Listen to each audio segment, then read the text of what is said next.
Hi there and welcome to this client generation statistics video.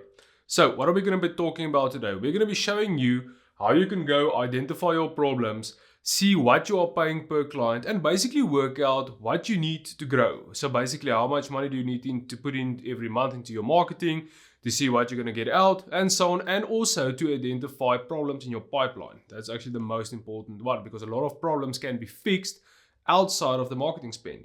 You don't always need to generate or just to whack in more money into ad spend to actually grow. You can actually fix it in other ways as well. All right, so let's quickly jump straight into it.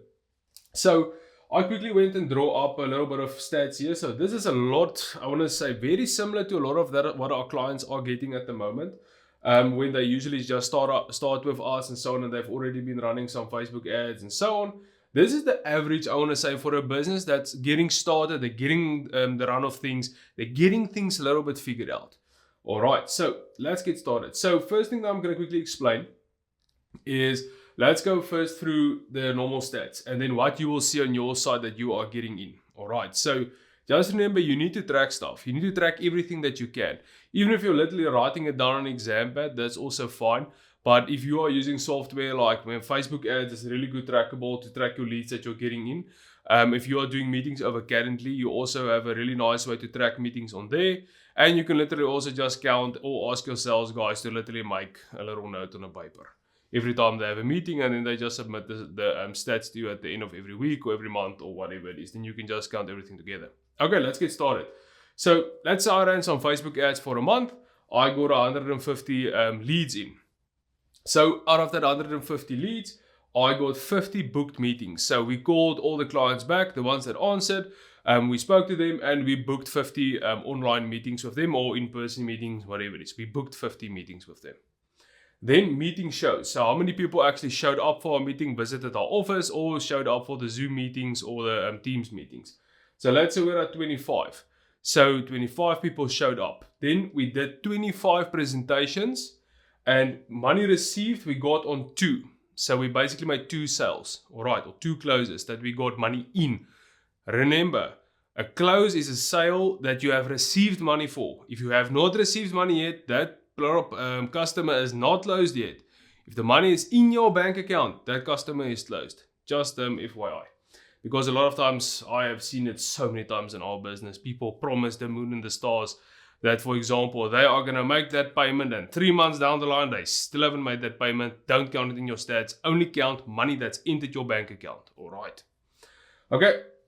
So that's basically it. That's the average, I want to say, what we see in businesses that has stuff a little bit figured out. If you're making more than R1 million a year, you probably have some of this stuff already and you're starting to see some good results in it. All right. So let's quickly jump into it.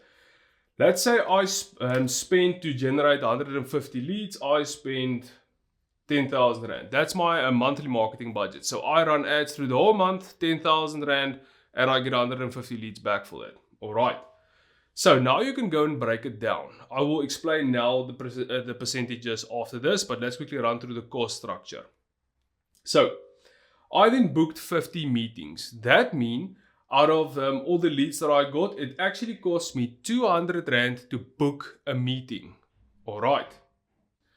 Then, meeting shows, 25 people showed up. If I go and break it down even further, it's 400 Rand per meeting that showed. So that's actually the real world statistic. If you go and look at leads and all that type of stuff, it makes a big difference because the more leads you can get in, the more meetings you can be booking if you take a look at your statistics.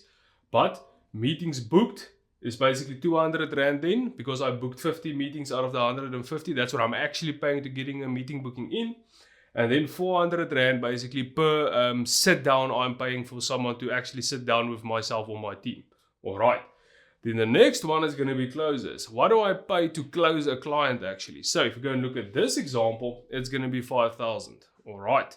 As you can see, you're actually paying 10,000 Rand just to make 2,000. So as you can see, you're actually paying 10,000 Rand just to get 2 sales in. It's going to cost you 5,000 Rand a sale. All right. So how much does it cost to acquire a customer?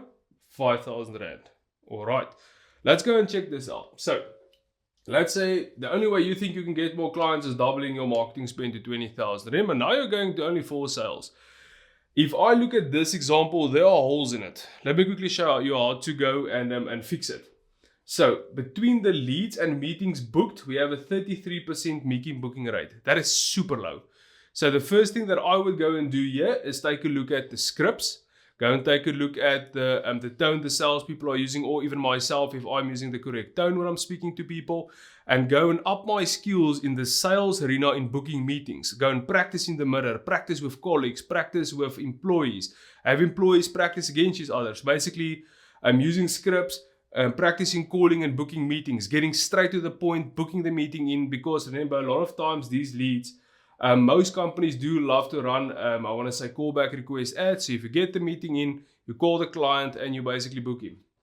All right, so go learn the script, get it better. This you can easily take from, let's say, 33% to around, usually what we see a really good one is around 60%. So you can easily go and increase that. So think by yourself now, you basically doubled now the amount of meetings you're booking immediately, but without doing anything else, just by practicing and using different scripts. So you actually went here and took your meetings up. So basically, if you go and take a look at it's 150 leads, 60%, it's going to be almost close to 100 bookings you're going to be making then, because you are increasing your effectiveness basically over the phone or the way that you book. All right. Next one, let's take a look between meetings booked and meetings showed. So basically, usually this is actually quite good. We usually see it around there. If you can get around 50% of the meetings booked to show up, even around 60%, that is amazing. So if you have a 50% show rate, that means people are talking to you and they are actually liking you. That's not bad. That's actually good. But you can get this up also to around 60% just by using the correct strategies, by sending out cool reminders to people, making sure people really want to sit down with me and talk with me. So basically, let's say you book a meeting for Tuesday. It's, let's say, Monday. On Monday afternoon, you send the client a little email of some, let's say, some proven results that you have, just to let the client know what's going on. You do a little voice note for the client, just telling him you're excited to see him, and so on and so on and so on. So there's really nice things you can do, little strategy you can implement there to get this up. You can usually get your meeting show rates up around 10% quite fast if you just do some extra outreach. A lot of people book a meeting and then they'll sit in the meeting room and wait and never remind the client. Always assume your client forgets. Always. For example, at Vessel Media, we always call people the day that we're going to have a meeting with. So if your meeting is at 12 o'clock, we will call you at 9 o'clock. Always, to make sure people remember. Always assume your clients are forgetting you have a booked meeting. And it also just makes for a more flowing process. If clients are busy, you can move the meeting and so on. All right. Then between meeting shows and closes. So as you can see there, we are only closing 10% between the people that showed up to the close rate. So 10% is actually not that bad. That's actually quite good, especially if you're selling very high ticket services. 10% to 30% is a really good place to be. But if you are below 10%, you really need to take, it's going to be, or your salesperson is not made to be a salesperson, or he needs a lot of training, or yourself needs to go and sit down and educate yourself. Usually what we see is everyone can sell.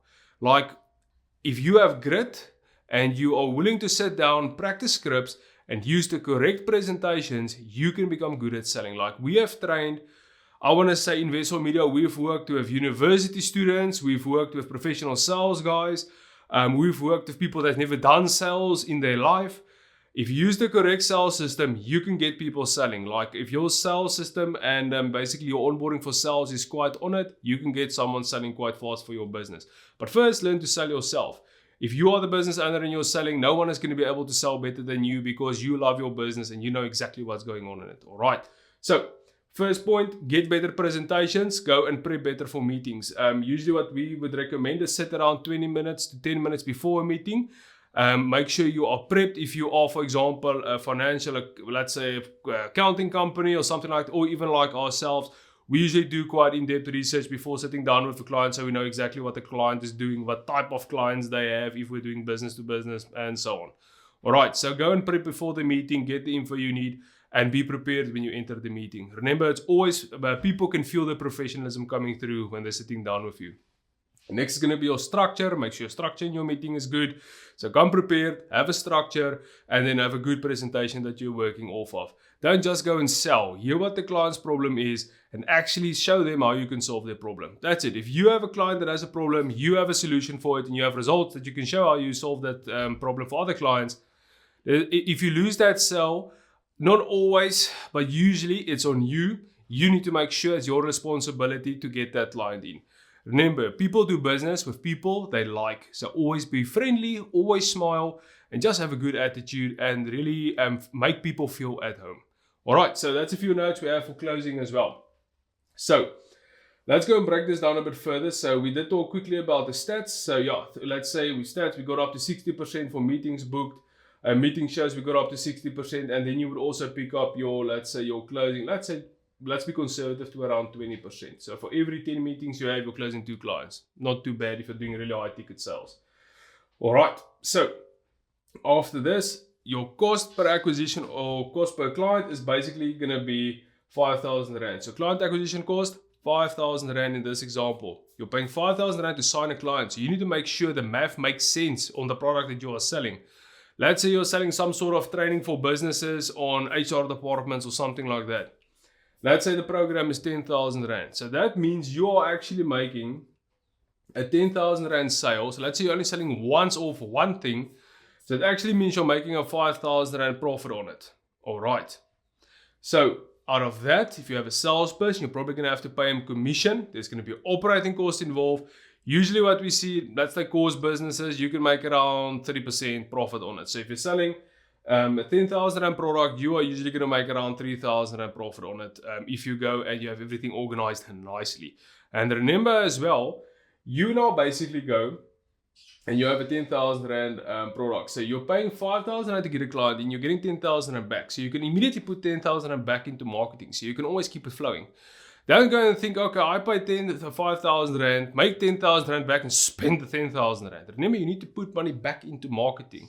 What we usually tell clients, if you can structure your pricing, let's say we take this 10,000 Rand, we sell some extra products, or we just jump the price up to, let's say, 15,000. Let's say we keep our profit the same, all that type of stuff. I'm still, for example, making 3,000 Rand, but now all of a sudden I can buy 2 clients out of my one sale. So that means, for example, now I can go and put, if I make one sale, I can go and buy 2 clients. So if I buy 1 client, I can buy 2 clients. If I get 2 clients, I can go and buy 4 clients. And that's how you grow really, really fast. All right.